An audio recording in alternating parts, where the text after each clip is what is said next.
নিয়ে যাবে, কাকে কখন কোন রিজিক দান করবে, সব কিছু কার হাতে বন্টন?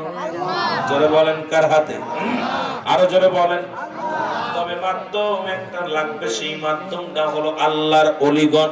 আমার কর্মফল, আমি যদি কর্ম ভালো না করি আমার ধর্ম ভালো হইতো না। জোরে বলেন ঠিক কিনা?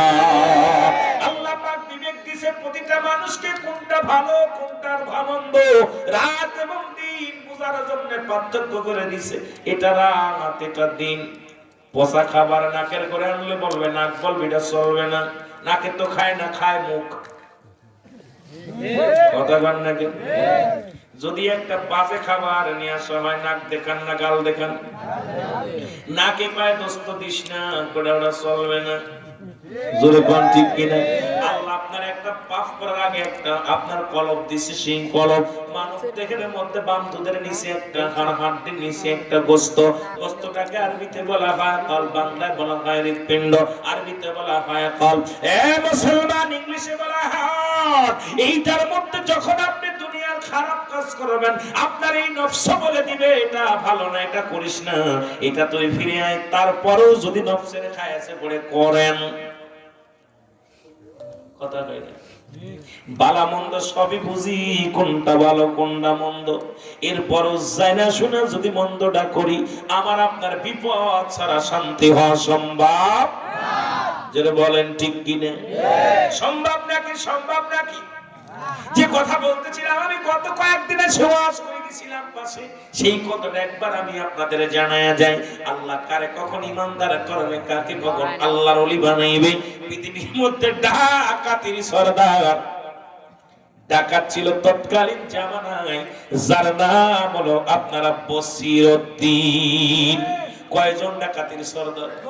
40 জন ডাকাতির সরদার। কতজন? একটু দ্রুত কথা বলবেন, অনেক কাজ করতে হবে। কয়জন ডাকাতির সরদার? 40 জন ডাকাতির সরদার। আর ইনার পীর সাহেবের নাম ছিল তৎকালীন জামানায় বাজানরে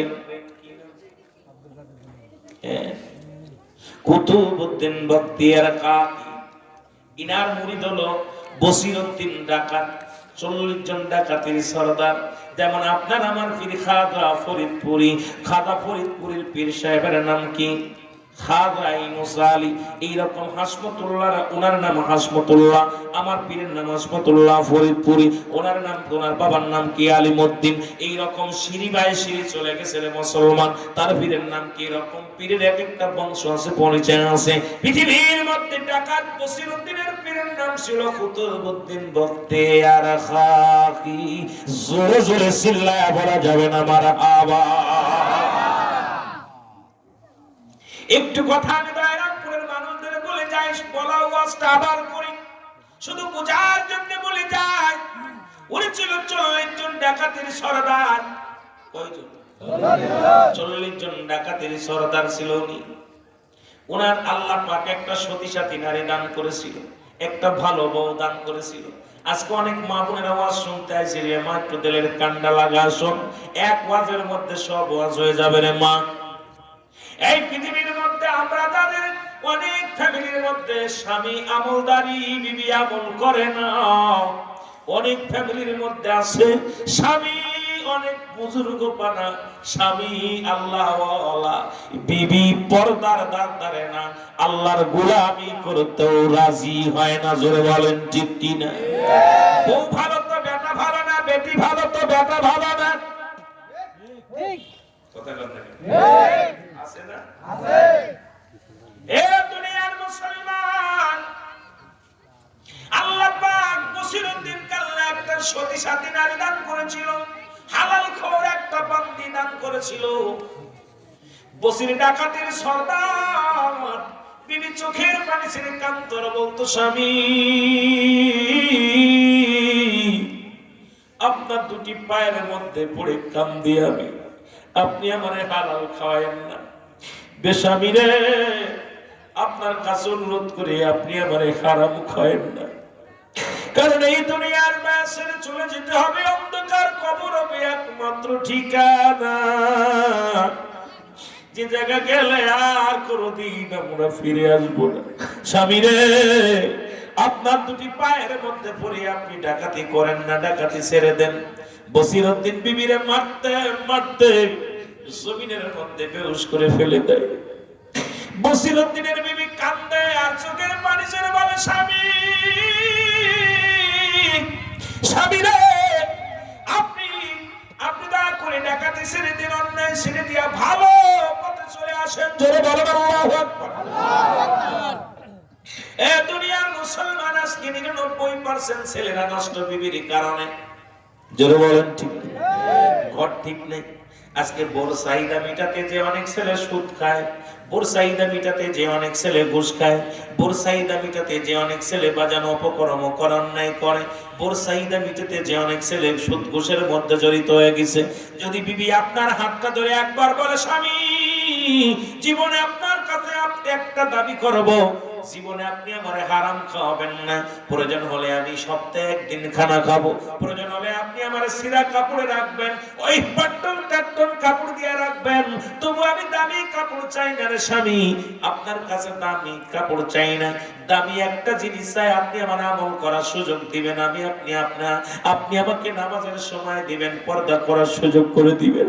আমার বাজারেরা ঘরের মধ্যে গেলে বিবি ধ্যান করে, বন্ধুরে অমুকের স্বামী 50,000 টাকা বেতন পায়, তুমিও পাও, ওর ঘরে ড্রেসিং টেবিল, ওর বাড়ি আলমারি শোকেস, ওর বাড়ি ওরে বড় বড় দালান কোঠা করছে, তুমি কি করো? একই চাকরি করো, আমার কপালে শান্তি নাই, তোমারে বিয়ে না করাই ভালো ছিল। স্বামী কয় মরেছি, ও তো সুদ খায়, আমারও খাতি হবি, বাধ্য হয়ে অফিসে যায় ঘুষ খাওয়া শুরু করে। জোরে বলেন ঠিক কিনা? আজকে হাজার ফ্যামিলির সন্তান খোঁজ নিয়ে দেখেন, বিবির কারণে, আবার বিবির কারণে সুদ ছাড়ছে, বিবির কারণে ঘুষ ছাড়ছে, চোখের পানি ছেড়ে বিবি ডাকতে বলে, স্বামী রে আমি আপনার দুটি পায়ে পড়ি। আমার এলাকায় একজন আমি নিজের চোখে দেখেছি রে বাজান, স্বামী ছিল বাজান রে, কি ছিল উনি? ওই স্বামী চাকরি করে নায়েব অফিসে একজন নায়েব, কিন্তু উনি এত পরিমাণ ঘুষ খাতেন, আল্লাহ তারে একটা সতী সাথী বিবি দান করলেন। বিবি চোখের পানি ছিল, একদিন নয় অনেকবার বলছে, প্রয়োজন হলে আপনি আমার তালাক দেন, তবু কোনো দুঃখ নাই, তবু আপনার হারামের টাকা দিয়া আপনার ঘরের এক গ্লাস পানিও পান করতে আমি রাজি না। দেখা গেছে উনি চাকরি ছেড়ে দিয়ে বাড়ি এসে এখন কাজ করে, কৃষকের কাজ করে। একদিন মসজিদের মধ্যে কথা বলতে বলতে উনি বলতেছিলেন, আপনারা আমার বিবির জন্য দোয়া করবেন, আল্লাহ আমার এমন একটা বিবি দিছে, যেদিন আমি বিবাহ করে আনলাম আমি নায়েব অফিসের বড় অফিসার, আমাকে ডাকতে বলেছিল, স্বামী রে আমি আপনার দুটি পায়ের মধ্যে পড়ে বলি, আপনি আমার হারামের টাকা দিয়ে এক গ্লাস পানিও পান করাবেন না, প্রয়োজন হলে আপনি আমাকে তালাক দেন, আমার কোনো দুঃখ নাই, প্রয়োজন হলে আমি ভিক্ষা করে খাবো, প্রয়োজন হলে স্বামীবিহীন দুনিয়ার মধ্যে আমি থাকবো, তবু আমারে আপনি একটু ঘুষের টাকা ঘুষের দিয়া কোনো কিছু খাওয়াবেন না। আমি 1 মাস চাকরি করলাম, বিবিরে খুশি করতে পারি নাই, বাড়ি আসলেই হট্টগোল, কোনো কিছু কিনলেই বলে না পারে কই, মাস পড়ার আগে যদি টাকা আমি পকেটের টাকাগুলো ছুঁড়ে ফেলে দেয়, আমার টাকাগুলো ছুঁড়ে ফেলে দেয়, পছন্দ করে না, রাগারাগি হুড়াহুড়ি সংসারের মধ্যে, বাধ্য হয়ে আমি বিবির চাপে পড়ে চাকরি ছেড়ে দিলাম, কারণ এই সুদের ঘুষের চাকরির মধ্যে আর আমি নেই। এখন হাজার হাজার ছেলেরা শুধু নারীর কারণে সুদের মধ্যে ঘুষের মধ্যে, বিবিরে খুশি করা, বিবি টাকা পাইলেই খুশি হয়, সোনা দানা পাইলে খুশি হয়, বাড়ি পাইলে খুশি হয়, ভিআইপি রাখলে খুশি হয়। ওরে মন বড় কষ্ট লাগে রে মা, 40 বছর 50 বছরের জিন্দেগি পাইয়া রং তামাশায় কাটাইলা দুনিয়ায়, তোমার আমার চলে যেতে হবে এই চিন্তা একবার করলা না। আল্লাহ পাক সতী সাথী নারী দান করেছিল, নাম কি ডাকাতের সরদার বসিরউদ্দিন কি প্রতিনিয়ত বিবিরে মারে, বিবি মার খায়, জায়নামাজের মধ্যে বসে কান্দে, আল্লাহ তুমি আমার স্বামীরে ধরা ফেলায়ও না, আল্লাহ তুমি আমার স্বামীরে হিদায়াত দান করো, পথে ফিরে আনো। এদিন ডাকাতির ছেলা ফেলা সব চলে আসছেন 40 জন। বিবি কয়, ডাক দে বিবিরে, কয় বিবিরে জলদি করে অস্ত্র নিয়ে আসো, আমি যাব ডাকাতি করতে যাব। বিবি কয়, স্বামী আপনার দুটি পায়ে পড়ে আজকে যেতে দিব না। বিবিরে যেতে দিব না। বিবিকে মারতে মারতে জমিনের ভিতরে লুটায় ফেললেন। লুটায় অস্ত্র শস্ত্র নিয়ে যুদ্ধে চলে গেলেন। কোথায় চলে গেলেন? ডাকাতি করতে। ডাকাতি করতে যখন চলে গেলেন, এমন কি লাথি মেরে জমিনের মধ্যে ফেলে দিয়া যখন চলে গেলেন ডাকাতি করতে, আল্লাহর পাগলি কি করলেন? ওই বাদামি ডাকাত বসিরউদ্দিনের বিবি যাই নামাজের মধ্যে বসে স্বামীর জন্য দোয়া করা শুরু করলেন। ডাকাতের সর্দার যখন জনগণ 40 জন ডাকাত নিয়ে যখন যাইতেছিল জঙ্গল দিয়া, হঠাৎ করে একটা কান্নার আওয়াজ ওই ডাকাতির কানে এসে লাগলো। বন্ধুরে তোমরা দাঁড়াও, এই গভীর জঙ্গলে কান্দে কে রে? ছোট মাসুম বাচ্চার কান্নার আওয়াজ শোনা যায়। ডাকাতের ছেলেরা বলে, ও উস্তাদ, জীবনে কোনোদিন দেখি না আপনার মানুষের কান্না আপনার মন গলছে। কত মানুষের জীবন কেড়ে নিলেন ডাকাতি করতে যায়, মাল আনতে যায়, কত মানুষের জীবন আপনি শেষ করে দিলেন। আজকে ছোট মাসুম বাচ্চার কান্নার আওয়াজে আপনার মন গলল। কয় না রে না, তোরা একটু দাঁড়া, আমি দেখে আসি কে কান্নাকাটি করে। বসিরউদ্দিন চলে গেলেন, যা দেখে একটা মাসুম বাচ্চা, যার আব্বা নাই, যার মা নাই রে, এতিম শিশুরা চোখের পানি ছেড়ে কাঁদতে চার বলতে চাল্লা, তুমি আমার মারে নিয়ে গেলা, আমার বাবারে নিয়ে গেলা। এতিম, আমি গরিব মানুষ, পড়ালেখার খরচ দিতে পারি না। আজকে সব বন্ধুরা সবক মুখস্থ করে, আমার কপালে সবক মুখস্থ করতে পারছি না। চোখের পানি ছেড়ে ছেড়ে কাঁদতেছে। বসিরউদ্দিন যা কাঁদে যা সন্তানের মাথায় হাত বুলায় দেখা, বাবা রে তুই কেন কাঁদিস? ডাকতে বলে, হুজুর আপনি কে গো? আমি কাঁদতেছি, আমার ওই দেখেন একটা মাদ্রাসা, ওই মাদ্রাসায় আমার বন্ধুগুলো সবাই কোরআনের তালিম, কোরআনের পাখিগুলো কোরআন পড়ে। আমি গরিব হওয়ার কারণে আমি সবক মুখস্থ করতে পারছি না, তেল নাই, আমার বাতি লিবে গেছে। আমি তেল কেনার অভাবে আমার মা নাই, আমার বাবা নাই। আমি বালক চোখের পানি ছেড়ে ছেড়ে কাঁদতেছি, হুজুর আজকে যদি আমার মা থাকতো, আমার বাবা থাকতো, আমার মারে নিয়ে গেছে আল্লাহ, বাবারে নিয়ে গেছে আমার আল্লাহ। আমি বালক কান্দি আমার মা বাবার জন্য, আজকে সবক মুখস্থ করতে পারছি না। এই বড় কষ্ট নিয়ে আমি চোখের পানি ছেড়ে ছেড়ে কাঁদতেছি। বসির কয়, বালক রে দাঁড়া, আমি একটু বাজারে যেয়ে তেল আনি। উনি চলে গেলেন বাজারে। বাজারে যাইয়েন দোকানদারকে বলে, দোকানদার এক টিন তেল দাও। দোকানদার এক টিন তেল নিয়ে আসলেন। তেল আনিয়া ডাকতে কয়, ও বসির, ডাকতে বলে, দোকানদার রে তোমার তেলের দাম কত? দোকানদার বাতি জ্বালায়া দেখে ডাকাত বসিরউদ্দিন। ডাকতে কয়, হুজুর মাফ চাই, আপনার পায়ে ধরি, আমি তেলের টাকা লাগবো না, আমি আপনারা চিনতে পারছি, আগে বলেন এই তেলটা কোথায় পৌঁছায় দিতে হবে।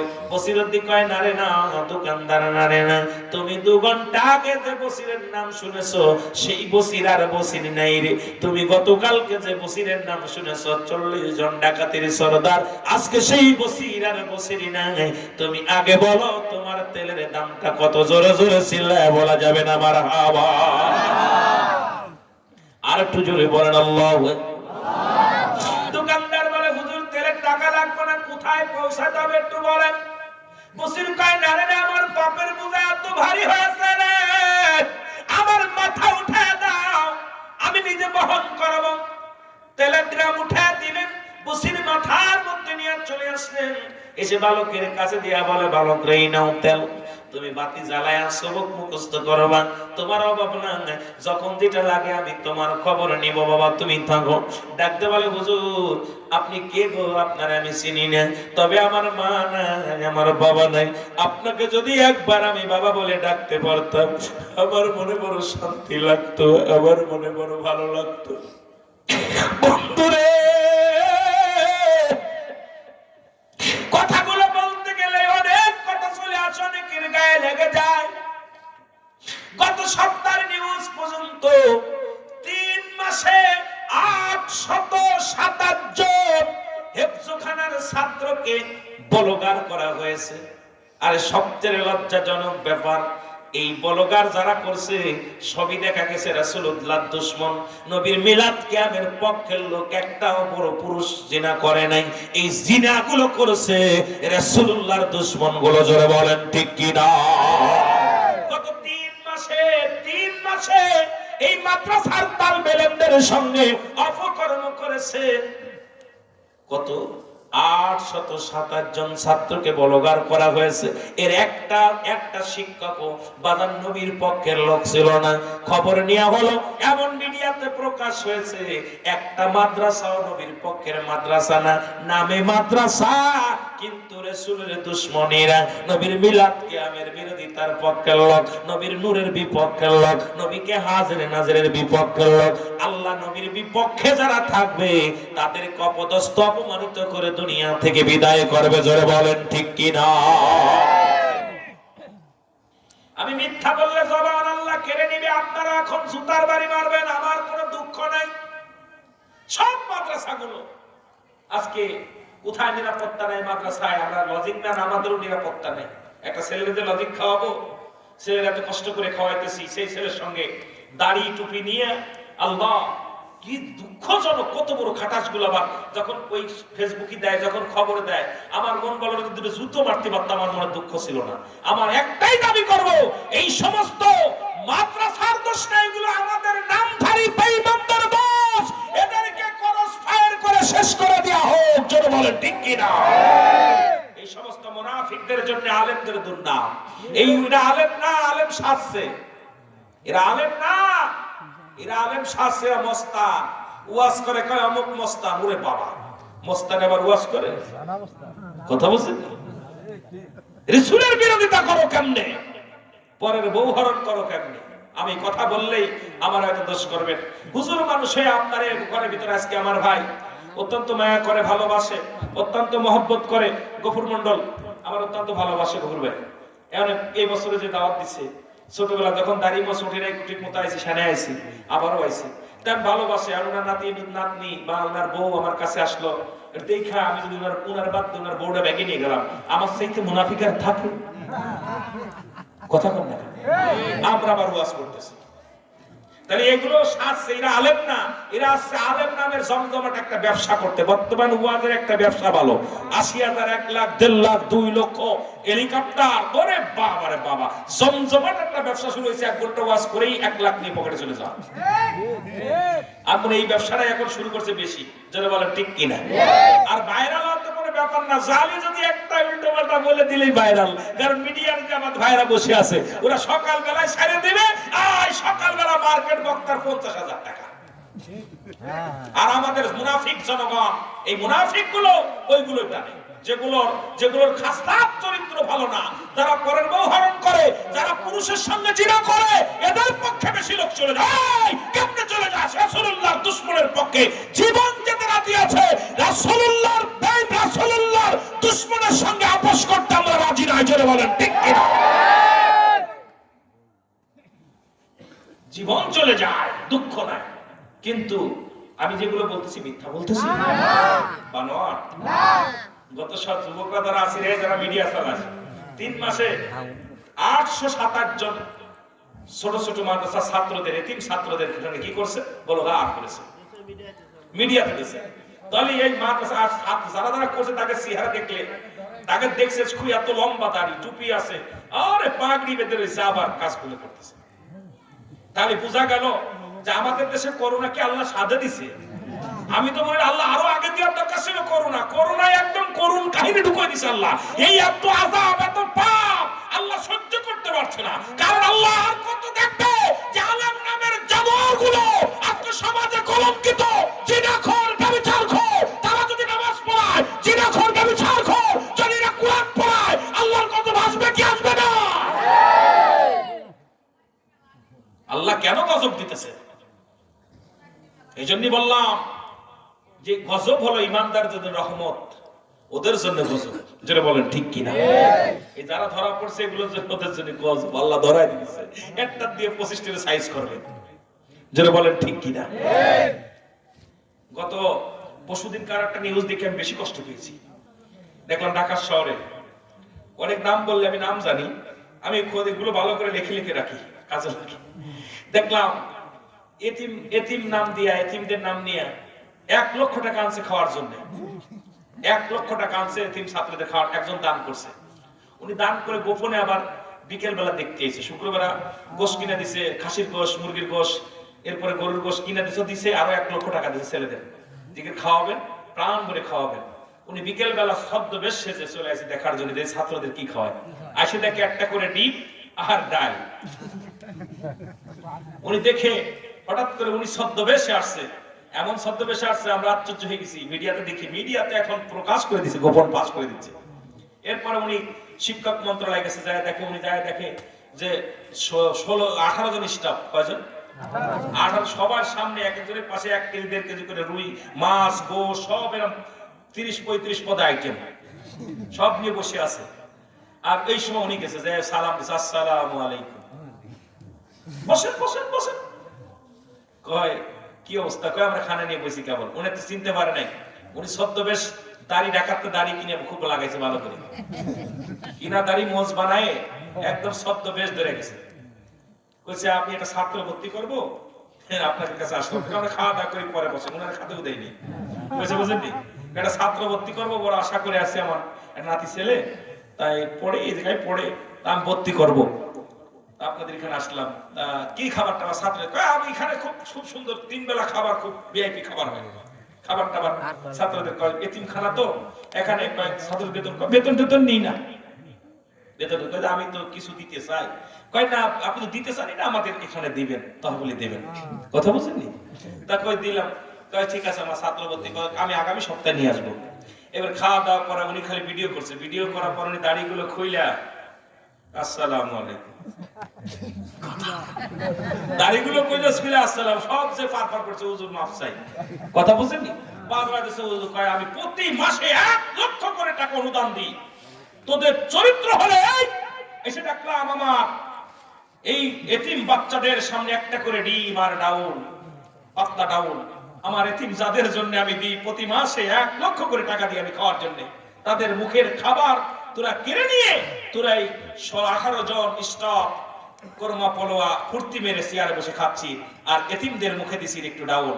এইরকম চরিত্র বাংলাদেশে হুবহু ঘটতেছে। আর এরা হলো রাসূলের দুশমন, যারা আত্মসাৎ করতে পারে, রক্ষক হয়ে ভক্ষক করতে পারে, এরা আমার নবীর দুশমন। কারণ নবীর পক্ষের মানুষ কাউকে ঠকাইতে পারে যেটা বলেন ঠিক কিনা?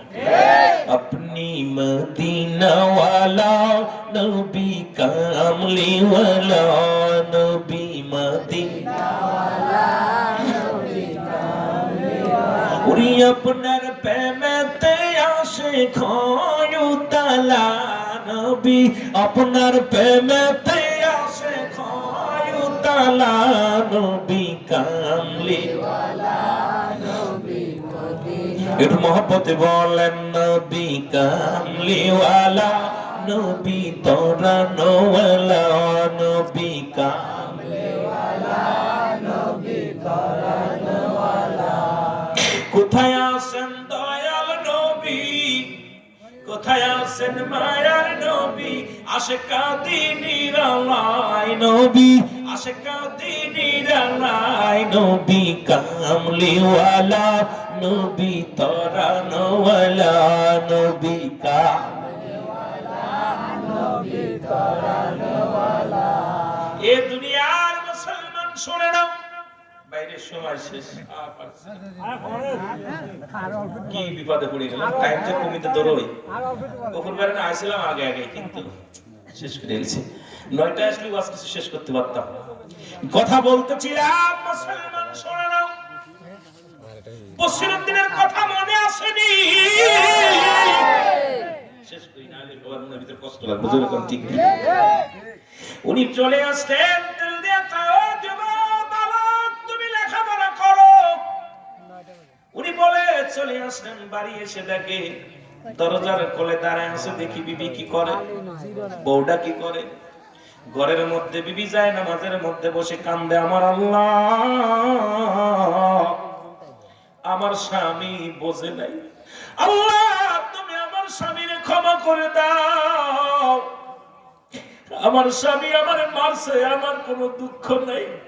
আল্লাহ আমার স্বামী যদি বুঝতো আমার মারতো না, আমার স্বামী তুমি মাফ করে দাও। আমার স্বামী মারতে যায় হাতে ব্যথা পেয়েছে, আমার স্বামী লাথি মারতে যে পায়ে ব্যথা পেয়েছে। আল্লাহ তুমি আমার স্বামীরে ক্ষমা করে দাও। আমার স্বামী যখন আমার লাথি মেরেছিল পায়ের মধ্যে আঘাত পেয়েছে আমার স্বামী, তুমি আমার স্বামীরে ক্ষমা করে দাও। আল্লাহ তুমি আমার স্বামীরে ধরা ফেলায় না, তুমি আমার স্বামীরে আমার বুকে ফিরায় দাও। কত মানুষকে তুমি হেদায়েত দান করলা। আল্লাহ আমি বান্দি তোমার দরবারে কান্দি রে আল্লাহ, আমার স্বামীরে কি তুমি পথে ফিরায় দিতে পারো না? চোখের পানি ছেড়ে কান্দার কাল্লা তুমি আমার স্বামীরে ফিরায় দাও। বসিরউদ্দিন দরজার মধ্যে একটা ঠোকা লাগায় বলে বিবি। সঙ্গে সঙ্গে বিবি দরজা খুলে দিলেন। দরজা খুলে দিয়ে কই স্বামীরে দরজা খুলতে একটু দেরি হয়েছে, আমারে আপনি ক্ষমা করেন, আপনি আমারে মাফ করে দেন। বসির কয় না রে বিবি না, আমি অনেকক্ষণ দরজায় দাঁড়ায় আছি, বিবিরে তোকে এত মারলাম, একবারও তুই আমার অভিশাপ করিস নাই, একবারও আমার বিরুদ্ধে কোনো অভিযোগ করিস নাই। বিবিরে আরো আমি তোকে মারতে যাই, আমি গায়ে ব্যথা পেয়েছি, হাতে ব্যথা পেয়েছি, আমার জন্য দোয়া করিস রে বিবি। বিবিরে আমারে নিয়ে তুই এত ভাবিস, তুই সারা রাত করে আল্লাহর কাছে কান্দিস, আমার স্বামীরে তুমি ফিরায় দাও, আমার স্বামীরে তুমি ধরা ফেলায় না আল্লাহ। বিবিরে আমি তোর কাছে ক্ষমা চাই, আমার কাছে ক্ষমা চাই, আর লজ্জা দিস না রে বিবি, আমি তোমার কাছে ক্ষমা চাই। বিবিরে আমি কথা দিলাম জীবনে আর কোনদিন আমি ডাকাতি করব না। জোরে জোরে চিল্লায় বলা যাবে না সুবহানাল্লাহ। এ বিবি তুমি আমারে ক্ষমা করছনি? বিবিরে আমি কথা দিলাম জীবনে আর কোনদিন আমি ডাকাতি করব না। বিবি কয় স্বামীরে আপনি তওবা করলেন, এখন আসেন আমার বুকে আসেন। এখন দুজন রাত্রে কাটাইলেন। ও মুসলমান সকালবেলা দুজন ওযু করলেন, ওযু করিয়া বিবি দুজন পাশাপাশি দাঁড়ায় নামাজ আদায় করলেন। নামাজ আদায় করিয়া বলে এ স্বামী, এই জামানার একজন আল্লাহর কুতুব আছে, আল্লাহর ওলি আছে, চলেন তার কদমের মধ্যে যাই। উনি চলে গেলেন। গেলেন কোথায়? কুতুবউদ্দিন বখতিয়ার কাকির দরবারে চলে গেলেন। উনি যা হুজুরের কদমে যা বায়াত গ্রহণ করলেন। এ আলেমরা, এ জাকির ভাইরা, আমরা যেমন এই দৈরামপুর থেকে বিশ্বলির কদমে যাই, বাজান গভীর মনোযোগ দিলের কান্দে লাগা শোনেন। কুতুবউদ্দিন বখতিয়ার কাকির দরবারে যা বায়াত গ্রহণ করে এমন ভাবে বায়াত গ্রহণ করলেন, এমন ভাবে তওবা করলেন, জীবনে আর কোনোদিন অন্যায় কাজে যান নাই, জীবনে কোনোদিন আর অপরাধ জগতে পা দেন নাই। আমল করে এমন ভাবে আল্লাহকে খুশি করা শুরু করলেন, এমন ভাবে রাজ্য বরণ করা শুরু করলেন, এমন ভাবে ইবাদত বন্দেগী শুরু করলেন। অবশেষে ডাকাত বসিরউদ্দিন কামার আল্লাহ বাজান আল্লাহর ওলির দপ্তরে নামটা লিখে দিলেন। জোরে বলেন সুবহানাল্লাহ। ডাকাত বসিরউদ্দিন হয়ে গেল আল্লাহর ওলি। বিশ্ব জাকের মঞ্জিলে